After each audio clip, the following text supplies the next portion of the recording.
আচ্ছা, বর্তমান রাষ্ট্রপতির সাথে বাংলাদেশ জামাত ইসলামের কি কোনো ব্যক্তিগত দ্বন্দ্ব আছে? পারিবারিক কি কোনো দ্বন্দ্ব আছে? নাই তো। এই যে এনসিপি, নাহিদ ইসলাম, আসিফ, এদের সাথেও কি কোনো শত্রুতা আছে রাষ্ট্রপতির? ব্যক্তিগত কোনো দ্বন্দ্ব আছে? পার্সোনাল কোনো রেষারেষি নাই, পারিবারিক কোনো দ্বন্দ্ব নাই, জমি জমা নিয়ে কোনো বিরোধ নাই, পূর্ব থেকেও কোনো শত্রুতা নাই, তারপরেও বিরোধিতা কেন?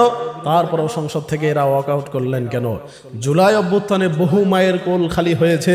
এখানে এনসিপির নেতাকর্মীরা যেমন জীবন দিয়েছে, জামাতের নেতাকর্মীরাও জীবন দিয়েছে, বিএনপির নেতাকর্মীরাও জীবন দিয়েছে, ছাত্র শিবিরের নেতাকর্মীরা যেমন জীবন দিয়েছে, ছাত্র দলের নেতাকর্মীরাও জীবন দিয়েছে।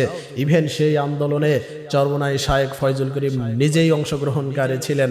তাহলে যেই দলের নেতৃত্বে এতগুলো তাজা প্রাণ ঝরে গেল, এতগুলো মায়ের বুক খালি হয়ে গেল, সেই দলের একজন অংশীদারি, সেই দলের একজন কাণ্ডারি যখন সংসদে ভাষণ দিবেন, যারা হত্যার শিকার হলেন সেই দলের নেতাকর্মীরা সংসদ থেকে ওয়াক আউট করাটা কি স্বাভাবিক নয়? তাহলে চরমোনাই যেহেতু নিজেই সেই আন্দোলনে অংশগ্রহণ করেছিলেন, তাহলে সেই দলের এমপি ওয়াক আউট করাটা উচিত ছিল না?